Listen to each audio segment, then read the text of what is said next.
All right, we're into a new week, March 20th through the 25th, and the topic this week is Universal Design for Learning. So this means providing options for students on how to learn in different ways and have different ways to engage with the content or the learning that they are presented with. So that is the topic, and we'll talk a little bit more about some of those principles as we go along, but there is a tech talk here that Emily has created this week, and it's about Epic, a nice Epic for Educators website that provides books and other items that you can read and activities that you can do around those books. So there's a lot of access, and that's free for teachers, which is nice. You'll read a little bit more on Chapter 7. I need to remove this extra one here, so it comes later instead. So read Chapter 7, Writing with Technologies.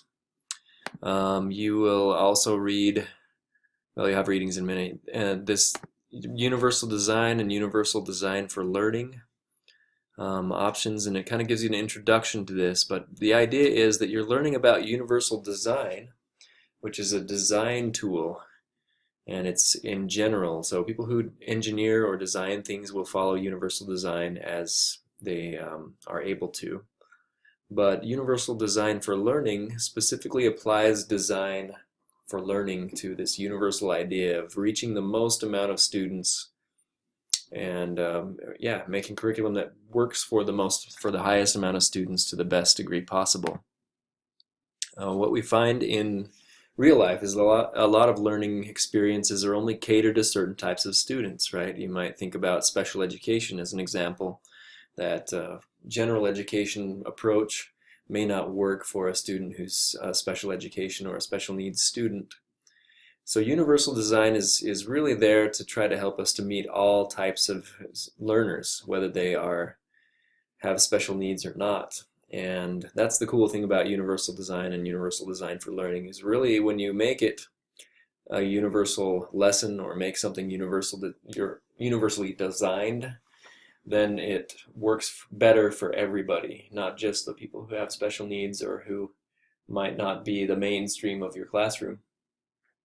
So it's kind of interesting to think about and an important concept to learn. So you're going to have some readings on this, Principles of Universal Design, and this is actually a poster that has all these principles listed on it. So those are some universal design principles that allow you to understand where this movement for universal design for learning came from.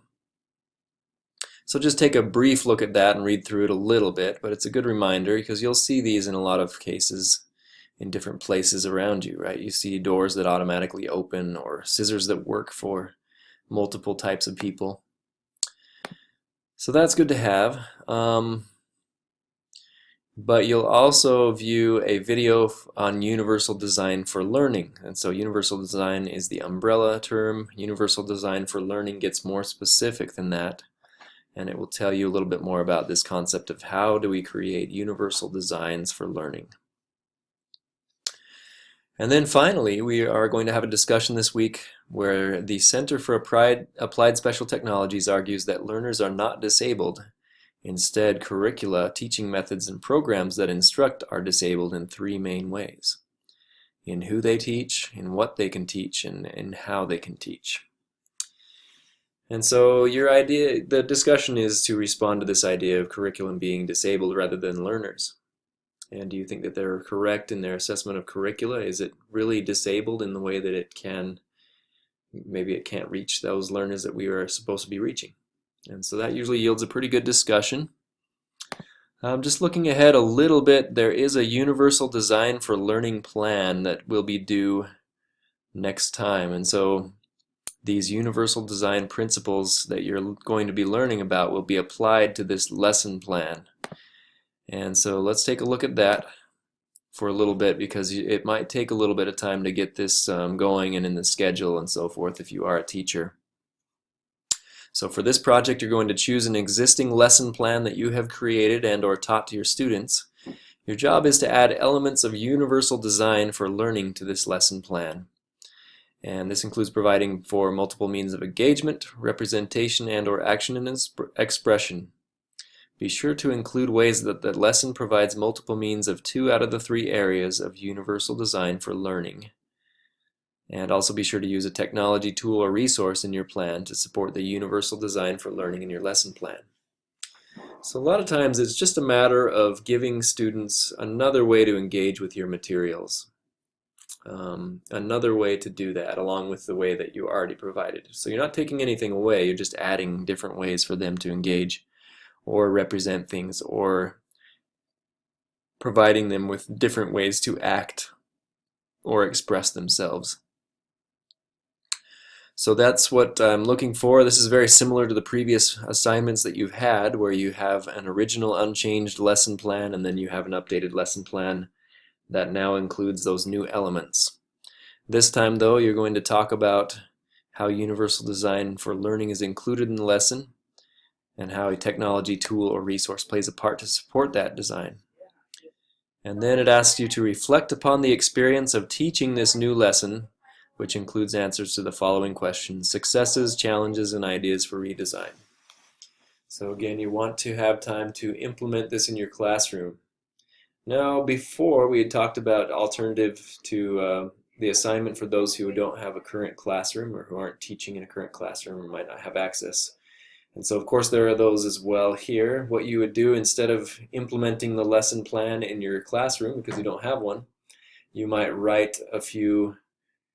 look up a few sources of information about universal design and write a little bit of a short one-page, probably I guess synopsis or summary of some of those principles or what you found in some of the research studies that you looked up on universal design. So just go in and find some sources on universal design for learning, not just universal design, but universal design for learning, and then write a little bit about that along with the lesson plan that you have updated. Include that in there as an alternative. So that's a possibility. And also, if you don't ever plan on teaching or don't ever have your own classroom, there is another option to do more of a literature review on the benefits of universal design for learning approaches. So you would look up sources. This would probably be more like 5 to 7 sources of information, and give a good literature review about what those sources say on universal design for learning and why it's useful and those kinds of things. So those are the alternatives to this assignment. But remember, this is not due until next week. April 1st is when it's due. And if you are a classroom teacher and let's say you have a class that you want to teach this in, but that class doesn't come until after April 1st, just send me an email. I think I'm okay with that. I'd like to see you be able to implement it in your classroom. And so if you want to do it in a classroom that comes after April 1st, just send me an email, let me know, and I'll probably say, yeah, that's fine. So those are the universal design for learning ideas and items for this week. So yeah, I think that's about all that's going on this week. I did get to grade your Makerspace information sheets, and so you have a grade for that as well. And I think that's all for this week, so good luck.